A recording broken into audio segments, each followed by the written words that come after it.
gobiernos y partidos en América Latina, así que le damos la bienvenida a Mario. Muy buenos días, Alejandro Almirón le habla, ¿cómo le va? Hola, ¿qué tal, Alejandro? Un gusto. Muchas gracias por recibirnos, el gusto es nuestro y bueno, preguntarle un poco el análisis que puede hacer luego de estas elecciones que han pasado en nuestro país del 25 de octubre a nivel nacional y también provincial. Bueno, el análisis en verdad que puede ser muy extenso, dependiendo de uno cómo quiera enfocarlo.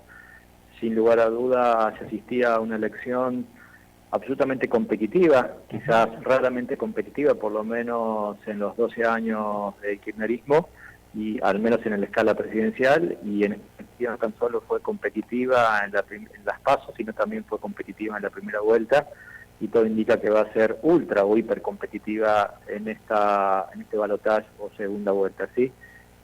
Quizás esa competitividad tenía otra característica en función de las encuestas, respecto a que quedaba claro quién ganaba y prácticamente no se discutía que la diferencia era amplia.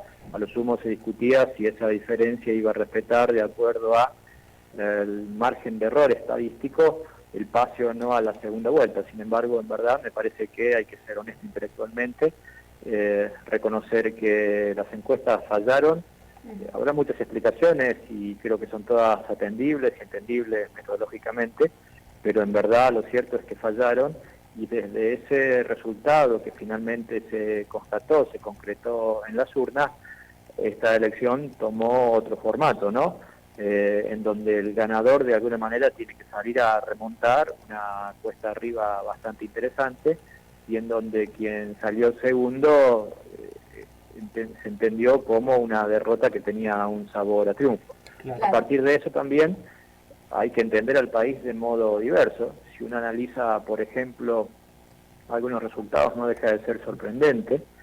Por ejemplo, que la mayor proporción de triunfo de Cambiemos se ha registrado en la Ciudad Autónoma de Buenos Aires, en algunos distritos de la provincia de Buenos Aires, como Mar del Plata, por ejemplo, y también en el resto de provincias en donde la abanderada de ese triunfo ha sido con contundencia la provincia de Córdoba.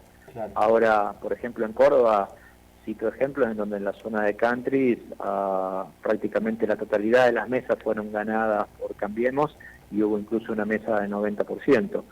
Sin embargo, cuando uno analiza el voto de Daniel Scioli, claramente adquiere otro formato, y las provincias en donde hubo una mayor performance o una mejor performance han sido Formosa, Misiones y Santiago del Estero, en ese orden, ¿no? Claro. Por lo tanto, es difícil comprender si efectivamente se trata de dos modelos de países, como una lectura posible, porque de alguna manera uno de los candidatos sostiene esto, pero sí está claro que hay un comportamiento electoral distinto, diverso, y que probablemente tienda a hacerse mucho más explícito en términos de diferencia en este balotaje segunda vuelta. ¿Qué tal, Mario? ¿Cómo andas? Manuel Astiz te saluda. Hola, ¿qué tal? De tu larga trayectoria. Los escucho un poco mal, por favor, si pudieran... ¿Ahí se escucha mejor? ¿Se escucha mejor ahí? A ver, ahí sí. Se escucha mejor. Te preguntaba sobre, bueno, teniendo en cuenta toda tu trayectoria en lo que es la comunicación política, ¿qué es lo que destacás de esta elección o qué es lo que te pareció distinto de esta elección respecto a las anteriores? Me refiero también a elecciones de cargos ejecutivos. Bueno, lo primero es la competitividad. Lo dije al principio y lo vuelvo a reafirmar porque no es un tema menor, y que esta competitividad de alguna manera se aproxime a una tendencia a escala internacional muy clara y evidente. Salvo Bolivia, en todo el turno electoral presidencial de toda la región, la totalidad de los países que tienen en su institucionalidad el balotaje lo han usado.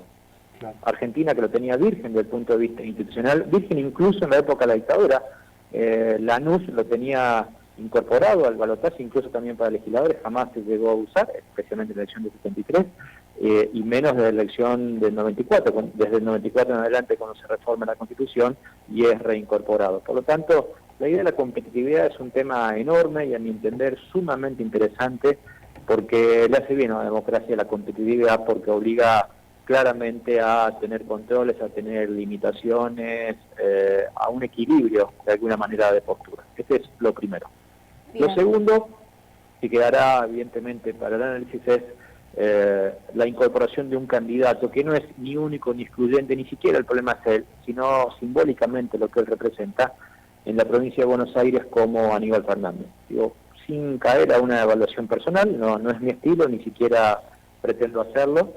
Sí es una evaluación política simbólica lo que ha representado, que de alguna manera impactó hacia arriba en una merma de la elección nacional, en el medio, que en este caso el oficialismo haya perdido la principal provincia y después de muchísimo tiempo, y además en manos de una mujer, además de una mujer joven y moderada. Eso dice mucho en términos sociopolíticos en el sistema político que lo apoyó, y además que haya impactado negativamente en muchísimos contextos locales de la provincia de Buenos Aires, obviamente también Mar del Plata es uno de ellos. Por lo tanto, creo que de los múltiples elementos, me parece que esas dos características son sumamente ricas, que no explican todo, pero que de alguna manera han sido hechos distintivos e importantes o hitos de esta campaña, por lo menos hasta antes del balotaje. Bien, y buen día, Mario. Valentina Viejo te habla. Vos Hola. nos decías, este triunfo de Daniel Scioli, pero con un sabor amargo, y la victoria de Macri por haber salido segundo. Bueno, ¿cómo será en un futuro de cara al balotaje? ¿Cómo pensás que van a ser su estrategia para captar la mayor cantidad de votos? Bueno, creo que se va evidenciando de una manera muy clara. Un balotaje tiene una característica muy propia que es inherente a la naturaleza del instituto electoral, que es la polaridad. De hecho, en general, si dentro de los enormes cantidad de argumentos que justifican a favor o en contra esta institución, sin lugar a dudas, el más obvio y simple es que el balotaje da legitimidad a quien gana cuando ganando la primera vuelta no tiene los votos suficientes para tener esa legitimidad que solo se lo adjudicaría la segunda vuelta. Ese es uno de los por lo menos 6 o 7 argumentos más fuertes, pero lejos el más contundente. Por otro lado, en términos de crítica, se sostiene que el balotaje muchas veces produce un aumento de la fractura social y política, porque genera dicotomías absolutamente exacerbadas. Pues bien, de alguna manera, hoy el planteo de Mauricio Macri y Daniel Scioli claramente obedece, uno, al pro del balotaje, que curiosamente al pro me refiero a los elementos a favor del balotaje, y el otro a los elementos en contra del balotaje. Mauricio Macri está tratando de agregar y Daniel Scioli está tratando de desagregar, vale decir, de polarizar de modo extremo, diciendo que uno es blanco y el otro es negro, uno es alto, el otro es petizo, uno es flaco, el otro es gordo. Digo, la diferenciación, el contraste extremo, que de alguna manera se está plasmando ya en el discurso de Daniel Scioli tras el resultado, e incluso empezó el mismo domingo en la aparición pública de Daniel Scioli a la noche. Claro. Mario, vos estuviste, uno de los éxitos más grandes tuyos al estar realizando planificaciones estratégicas de comunicación y marketing político, estuviste dentro de la campaña electoral de Francisco Paco Pérez, ¿es así o no? Exacto, hace 4 años. Y llevándolo al marco ese, desde tu experiencia, hoy, ¿cómo ves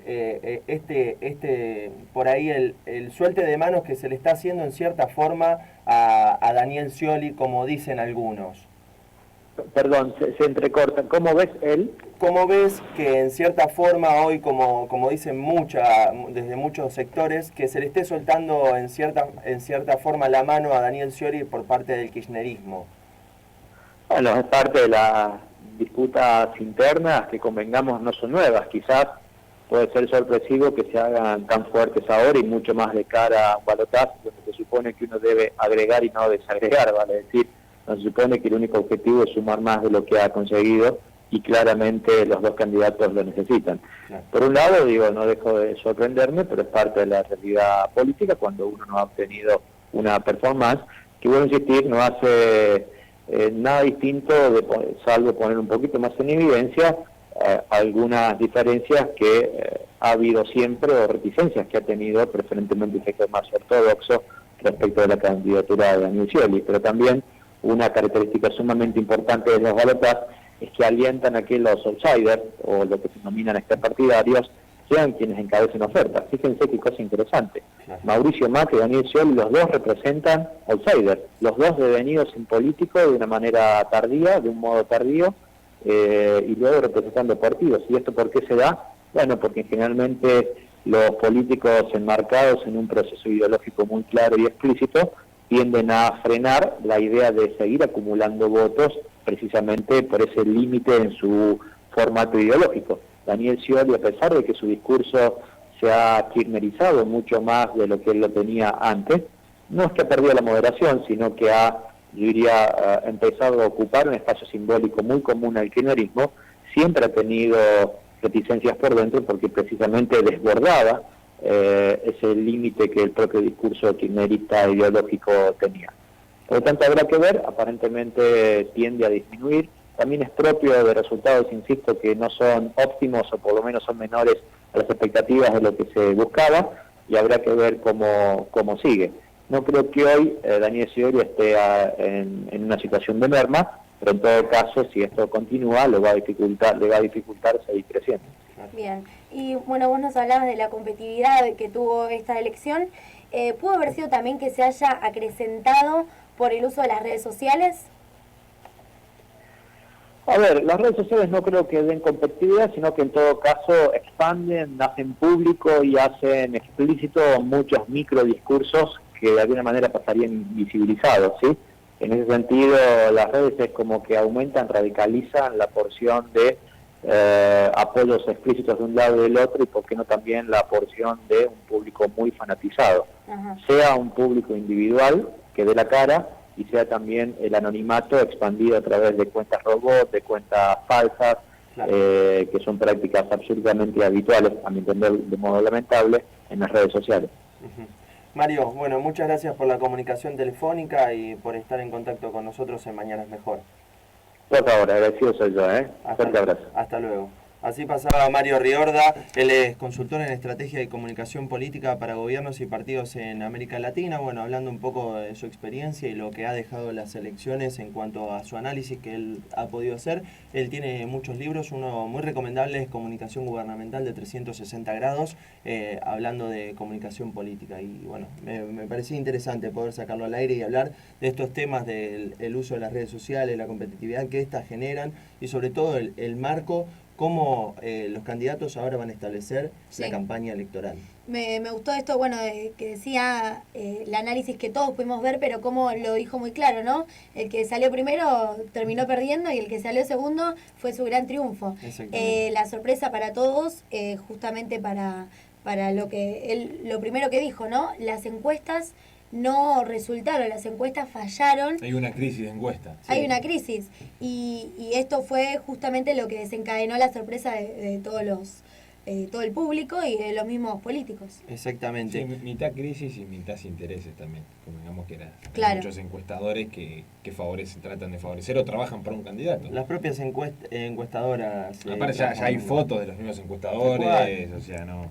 Hay algunos que ya son militantes, así que. Sí, que terminan generando un vínculo con los propios partidos políticos y los propios candidatos y después terminan desviando el foco de la atención, que es la encuesta, realizar una encuesta para una muestra determinada, terminan digitando algunos números como diciendo, bueno, dice que ganamos por el 5%, ganamos por el 10%. Exactamente, aparte si hay algo que demostró esta elección, que capaz que en las encuestas, casi que la mayoría daban, por ejemplo, a Scioli que ganaba en primera vuelta, capaz que terminó siendo contraproducente eso, que hizo que mucha gente opte por Macri para poder asegurar el balotaje. Entonces hay que tener cuidado y saber cómo manejar las encuestas si tenés el interés para favorecer a alguien. Sí, el famoso voto útil, ¿no? Esto de votar al segundo para tratar de sacar al primero, ¿no? La única encuesta que acertaron los consultores, a fin de cuentas, fue la encuesta que se desarrolló acá en Mar del Plata. O sea, la encuesta de Arroyo ganador, con un porcentaje bastante alto